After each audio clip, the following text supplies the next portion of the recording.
I don't believe that Marc-Andre Fleury will be coming back to Pittsburgh. Certainly not the way things are set up at the moment. And I know that's not what you want to hear. It's not what anyone wants to hear. Good morning to you. Good Wednesday morning. I'm Dejan Kovacevic of DK Pittsburgh Sports. This is Daily Shot of Penguins.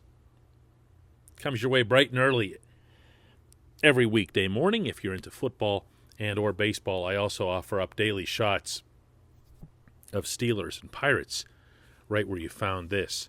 Fleury, of course, was traded yesterday somewhat unceremoniously by the Golden Knights, meaning they didn't even tell him. He found out from Twitter.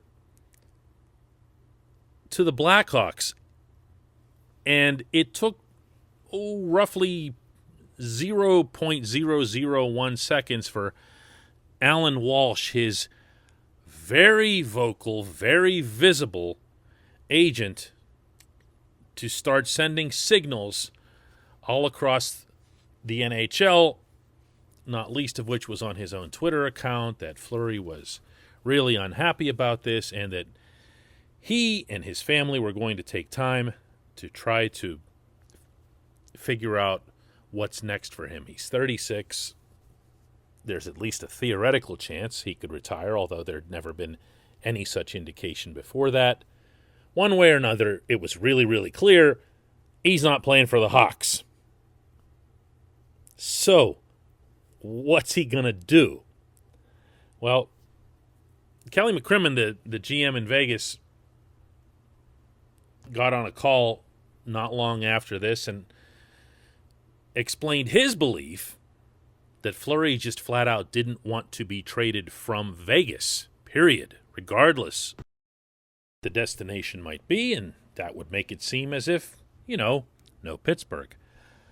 But then, and this is, if you follow enough people on social media who are in the hockey world, you can take all the little slices, the droppings, the clues, the hints that are left along the way from Alan Walsh, because he's constantly talking to everybody. And you see little things like a source close to Fleury says that Fleury would have no problem returning to Pittsburgh and playing for Mike Sullivan, despite what happened in 2017 when Sullivan took Fleury's net from him in Ottawa, gave it to Matt Murray. Murray goes on to win the Cup. Fleury has sad face in Nashville. And that, out of nowhere, is not a problem for Flower. That just happens to make it somewhere today. It's all from Walsh, all of it, okay? Because he's trying to set up something where the Penguins can get interested. My understanding is that they aren't and that they haven't been. I want you to think about something here. Vegas traded Flower to Chicago without anything at all of input or discussion with Fleury. Now, McCrimmon did say that on July 12 that they had they had let Flower and Walsh both know that they were in discussion with the Hawks. Okay, that was that. And that there were some other teams. Never has Pittsburgh come up.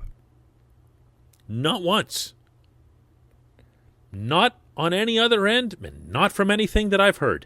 Not once has Pittsburgh come up.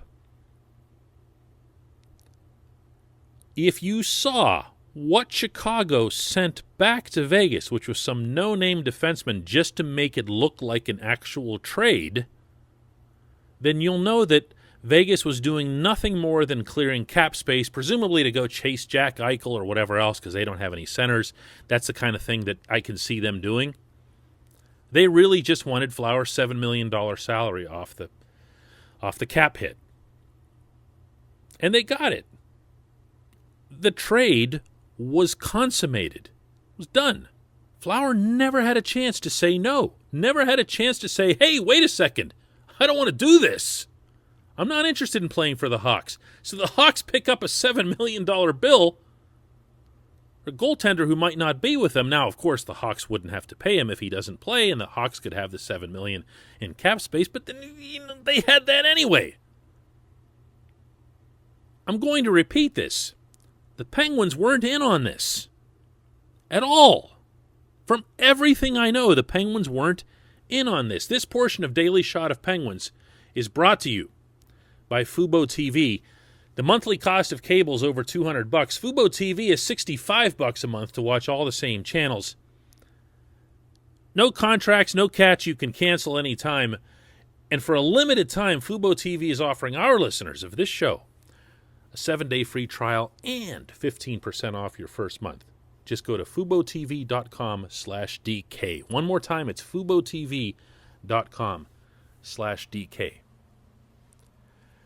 The Penguins would have to be a significant player to this point in these dialogues, meaning with McCrimmon, with Vegas, in order to have illustrated any interest at any point in Flower. Now, again, I'm going to separate here when I'm talking about the Penguins, when I'm talking about Jim Rutherford, who did make a strong attempt to get Fleury back before this past season. New management. Ron Hextall and, in the advisory capacity over him, Brian Burke, have not shown any indication whatsoever, including behind the scenes, of chasing after Flower. And they still aren't. Why is that? Maybe they have their own idea as to how to address goaltending. Maybe they really do believe in Tristan Jarry and Casey DeSmith. But maybe also they just look at the cap space that they have. And by the way, it should be a foregone conclusion. The Penguins don't have anywhere near enough cap space right now. They'd have to get pretty creative to pull this off if they went after Fleury. And maybe they just feel like that cap space could be put to better use addressing different needs. Maybe they'll sign Cody Ceci. I'd be all in favor of that. But I'm also all in favor of upgrading the goaltender. I'm in favor of bringing back Flower. How could you not be? How could you not be? In a vacuum, he makes sense a billion times over. But there's something that's off here. There's something that's off. Maybe McCrimmon was telling the truth, that Flower really didn't want to be traded anywhere, because it's not like anybody who would be in that conversation with McCrimmon wouldn't be thinking the same thing that we are right now, that returning to Pittsburgh would be a no-brainer. Maybe Walsh is just trying to kind of lay a foundation for a possibility that he could return to Pittsburgh by leaking that stuff out about Fleury respecting Sullivan. Maybe. But you know what? It takes two to make this happen. And let's step back from the emotional stuff and what the return would be like and the roar and the ovation and people, banging on the glass and crying. I'm sure there would be tears. I'm not being facetious. I saw what the return was like when he was in a Vegas uniform. Never seen anything like that in my life. Put that aside and let's get, down to what matters, and that's whether or not it could be done, even if the Penguins wanted to. The stock answer to that is sure, yes, absolutely, could be done. You could trade or move players who cost a lot of money, and then free up money for Flower. But what are you looking at realistically as you go over this roster? You can say, well, just move Jason Zucker and Marcus Pettersson and we're all good. Well, problem is, nobody would take Zucker. Nobody would take him. Not at a 5.5 hit, and not since it's multi-year. No chance. Look around the league right now at the deals that are being made. The Flyers sent Shane Gostisbehere to Phoenix for nothing. Not a thing. Why? They had cap space, meaning the Coyotes, and that's a valuable, valuable thing. Flower himself was just moved in a transaction almost exactly like that. The Hawks sending the nobody guy back to Vegas. Why? Because it's a flat cap right now. There's no increase in it because of the pandemic. And as a result, this is an asset. It's an actual commodity, meaning cap space is. So you're not going to get somebody to take Zucker. What about Marcus Pettersson? Well, you'd get somebody to take him, but even there, I'll bet you'd have teams that are looking at, you keep X amount of dollars. I looked at a couple of the moves that Winnipeg made yesterday. Winnipeg's a team that I feel the Jets need defensemen as much as any team in the league. They have guys up front. They have a world-class goaltender. They really, really need defensemen. And the Jets were making similar kind of moves where they were just, everything had something to do with money and more prominently than usual.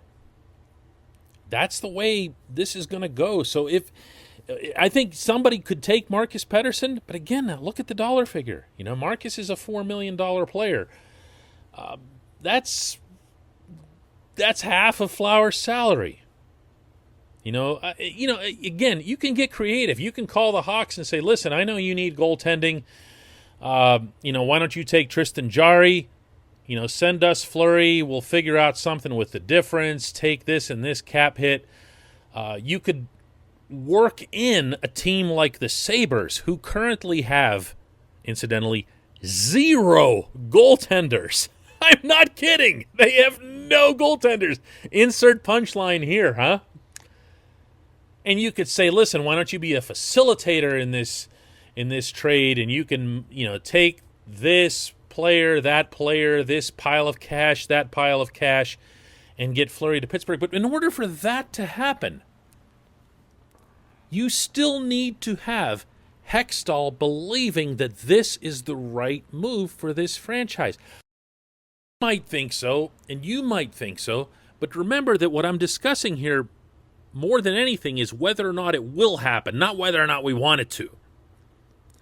Hextall has to be sold on the idea that Fleury is the right move to make, and factor in that it'll come at the expense of other moves that he might want to additionally make to this roster, or that he'd already had in mind, or that he might have another goaltender in mind.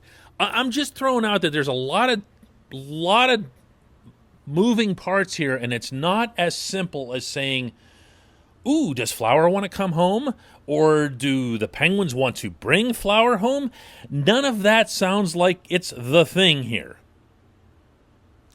I strongly suspect that this is going to be one heck of a hill to climb for the Penguins to make this happen. But I also strongly suspect, based on everything over the past month, they're not all that eager to climb it. When we come back, just one question.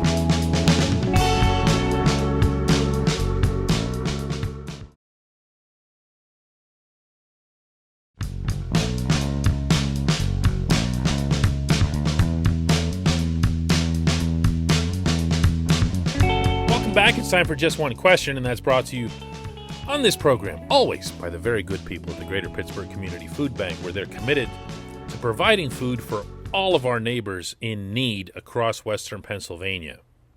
Visit pittsburghfoodbank.org to find out how $1 is all it takes to produce 5 full meals for those in need. pittsburghfoodbank.org. Today's question comes from Mark Mydell, who asks, Jared McCann did a lot to stabilize the Penguins' power play this year. With him now gone, who will fill the right circle spot the best? Well, the first thing I'll say is that I didn't really think of McCann as a right circle guy. He did move around a lot, and I'm sure he did end up over there at times because of the roving nature of what he was tasked with doing. But for the most part, what I loved about McCann's game was that he found a way to come off the left boards and work his way into a danger area. And for him, with his wrist shot and the velocity and the accuracy of it, he was a threat from distance, which is pretty rare these days for a wrist shot. And he was able to work it all together, and because the goaltender and everybody else is thinking, boy, I really need to worry about all of these people out here not named Jared McCann would get a good shot off, and he scored on a bunch of them. Who will pick up that spot for the Penguins? I mean, look at what just happened in the Islanders series. The Penguins did go back to a regular power play that did not include McCann, which might or might not have contributed to his being awfully quiet in that series, because, you know, if you don't score at all, you start beating yourself up a little bit, especially in a short series where the sample size is so magnified. Maybe if McCann had gotten a power play goal early, he scores more 5-on-5. Maybe he doesn't defer as much to Jeff Carter the way I thought he did excessively at even strength. But we can't know that. What we do know is that the Penguins still have a pretty impressive first unit on the power play. I'm of the opinion, and this is not based on actual information. This is literally just an opinion, so please don't inflate it into anything else. I'm of the opinion that Jake Guentzel was really, really banged up in the playoffs, and that's part of the reason that he wasn't able to do that thing that we saw McCann doing where he cut to the middle. And in fairness, Jake was just getting obliterated. Barry Trotz had made up his mind before that series that he was not going to let 59 beat him. But I think you still have enough guys between Guentzel, Crosby, Rust. Don't forget about Carter. Don't forget about Kapanen, who really, really, with all that skill, should be. And I'm not saying this is an admonition of Mike Sullivan. I'm saying this is an admonition of Kapanen. He should be on the top power play. He should earn his way onto the top power play. He should work his way into the same discussion that McCann did. If not, then you do have Carter, which is one of the things that the Penguins did in the Islanders series, because Carter was just on fire and you couldn't keep him off of anything. They have people. They have people, Mark. They'll find a way. The loss of McCann, I don't think will be as much damaging to the power play as it will to the overall feel of the Penguins being fast and dangerous. McCann added a lot of that, particularly this past season at 5-on-5, and I'm sure he'll add it this coming season for Seattle as well. I appreciate the question. I appreciate everybody listening to Daily Shot of Penguins. We'll do another one of these tomorrow. Hey everybody, thanks for listening. Please subscribe to our DK Pittsburgh Sports channel, and don't forget to hit the bell to get notified every time we post a new video or podcast.